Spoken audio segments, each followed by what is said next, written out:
Hey, this is Haley. And this is Heather. And you're watching the Dunnit Sisters. This episode is going to be on Brandon Herring. His mother, Rhonda, she invited us into her home, and she told us about her son's case, and she told us a little bit about him.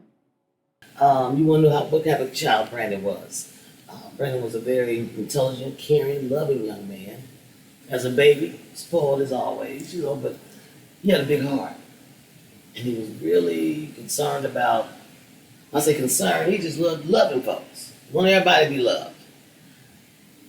As a teenager, he was a young man, growing, but he cared. He helped his friends out. He would come home and say, Mama, so-and-so is in Swope Park because him and his parents got into it. It was snowing. I said, well, go get him. Go get him, because, who's going to let a child be outside the snow in the park? We had rules and boundaries. But he knew that he could always say, Mama, I need or somebody needs. It was not always about him. He cared about a lot of people. And I know that because they would come to me and say, Rhonda Brandon's something else. I said, well, he came from good stock. Why would he not be? And that's not bragging, but that's just knowing your worth and who you are. The day Brandon left here was the last day I seen him. We had a disagreement about a car. He wanted me to put the down payment down for a car, but he had money to put down himself. He really wanted that car. And I didn't like the car. The car looked like a drug dealer car to me. I didn't like nothing about the car. And I told him that. I said, this car gonna get you hurt. And we're not doing this. This car gonna create a problem. I'm not doing this. So he called the people, his so-called friends, the ones that murdered him. They picked him up. They took my baby away from here, and that's the last time I seen my son. It's been so heavy on my heart because that argument made me feel that might be the reason why he was killed. But talking to other people and knowing had nothing to do with that, but it hurts as a parent to know your last reaction with your child is a disagreement about a car. I wish I would have bought the damn car. But does that mean he would have still been here? That's a question who can answer.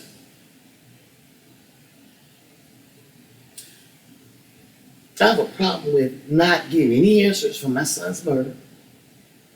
I'm very irritated, bitter, angry, because I have to keep calling detectives' desks and not get a response. Then you want to know why people do or take things in their own hand. Because if you keep going to your detective, your mayor, your captain, and you're not getting a response, then why would you even want to go back and deal with that anymore? You take it in your own hands. Now that starts another problem. Because they think you're being a vigilante. No, you're not. I want accountability and responsibility for my son's murder. And the hardest part is to swallow. We know you. We know you, and you know we know you. So we know you. My problem is why the police don't come and get you. Mr. Police people, I am so angry with you. I should have to chase you down to get a question. I should have called your desk 5 to 7 times a week and get no response. Mr. Mayor, you text me back. You responded back and then ghost and stated, I'd like to sit down and talk to you. I know your plate is full, but so is mine. But I can take time out to do something for my son, for the city, for Kansas City. I'm not the only parent dealing with this murder issue, but I'm the parent that will step up and stand up for mine. You guys got to do better than you guys are, the police department, your captains, your mayors. I don't know what to tell you to do, but I know one thing. You should respond back to us, relate to us, let us know what's going on if it's just a yes or no answer. But no answer at all is unacceptable. I don't know what you want me to do. I'm going to do what I have to do for mine. But I shouldn't have to go through these loopholes. This ghosting, that's what I call it.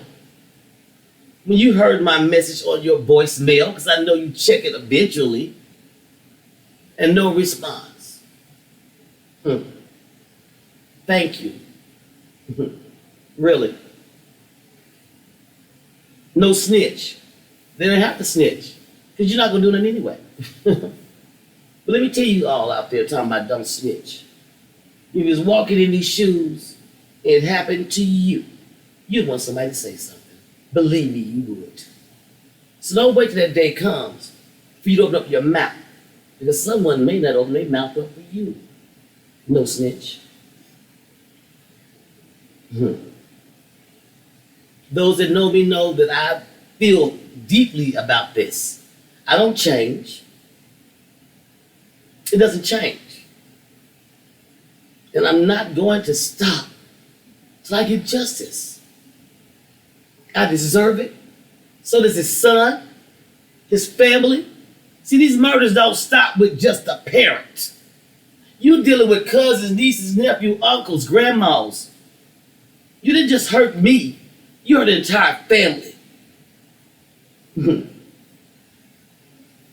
immature, ignoramus, kids with guns. You need to go sit your ass down, go to school, find something, a trade, because this here is unnecessary. Because don't think that you cannot be shot yourself. You out here killing people's family members. You don't think family members are not going to come, retaliate? So now your family going to feel like I do. Is that what you want? A lot of you probably have children of your own.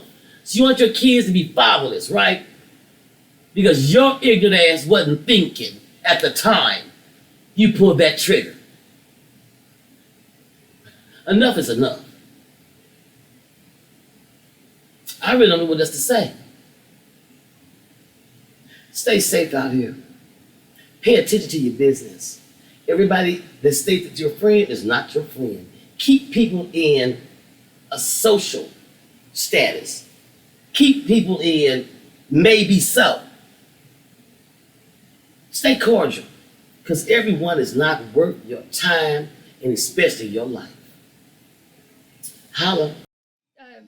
Do you know the reason why at all? They robbed him. It was his own money. He left out here. He had been working.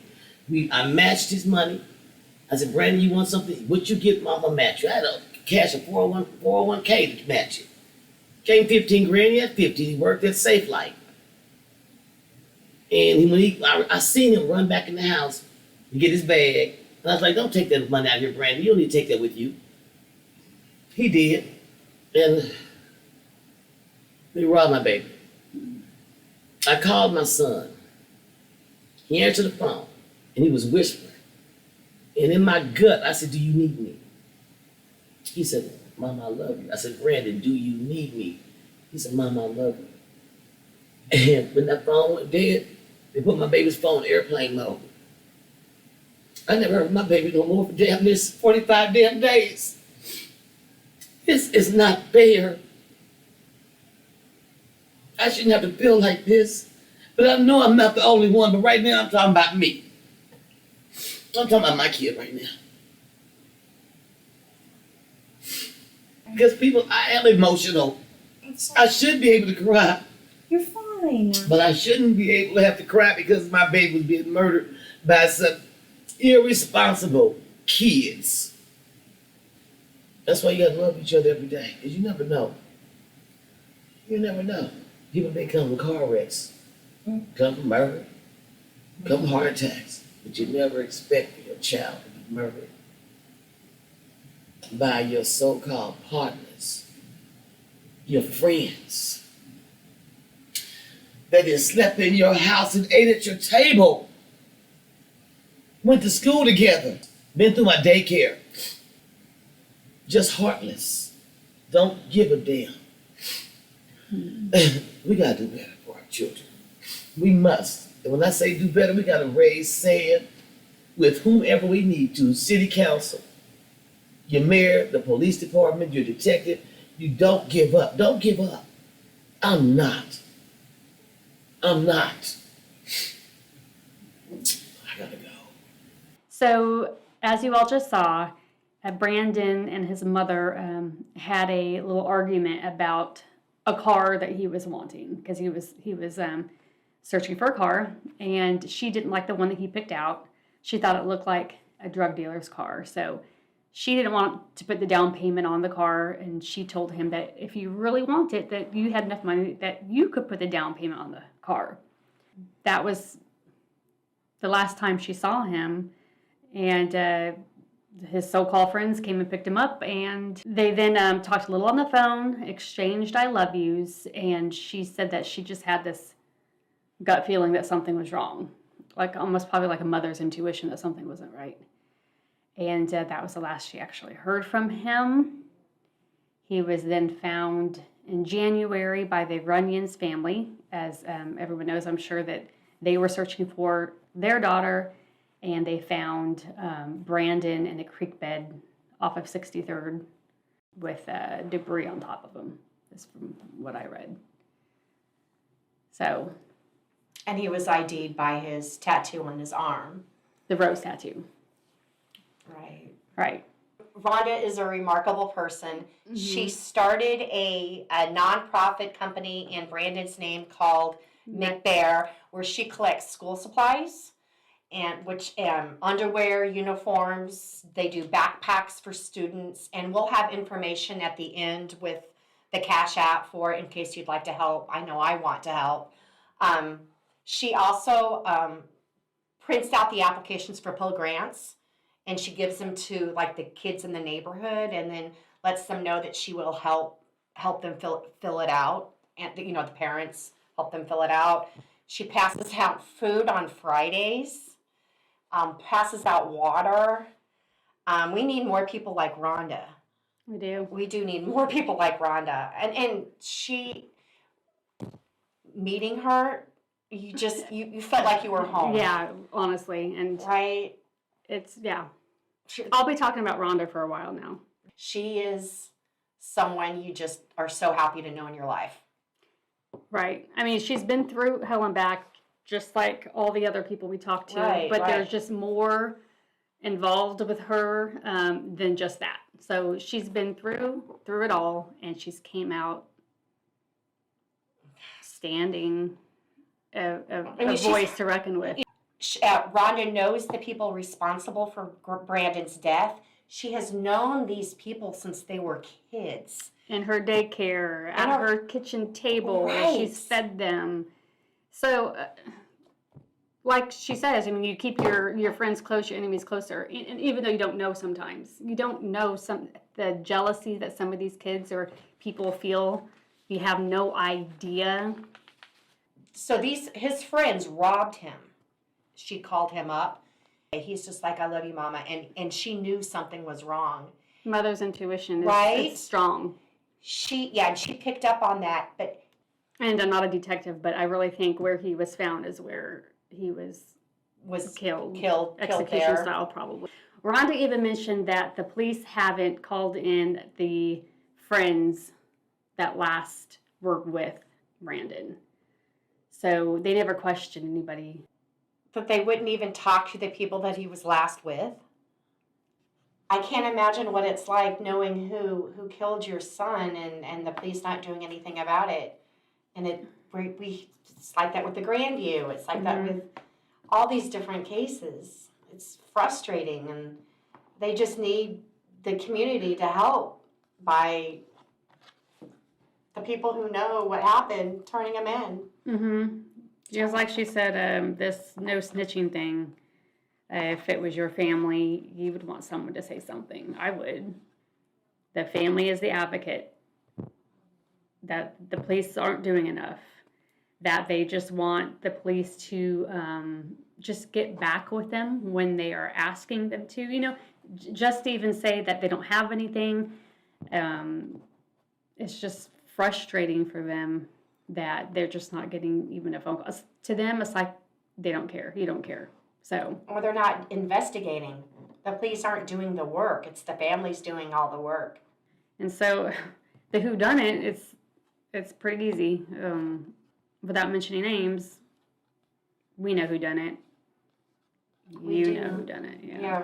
You know So. who you are, and the people around you know that you did it. I'd like to thank you all for watching. I really do appreciate it. Yeah, you guys have no idea. If you could share it, we want these names to just keep being talked about. You know, the more awareness, the more apt that this will be solved, because someone knows something. It's you don't keep that to yourself. I mean, people talked, people know, and it's time to speak up. Even the smallest detail, you may not think it's anything, but it could just blow everything out, blow everything up, and solve some of these cases. So call the TIPS hotline, 816-474-TIPS, TIPS. You can go on our website. You can even tell us directly. You can remain anonymous. No, don't tell us directly. Don't come to my house. I just don't recommend it. Our case next week will be on Justin Sywick. He disappeared on Father's Day of last year, and I spoke with his aunt, Mindy. So thank you. Thank you. Until next time. Toodaloo.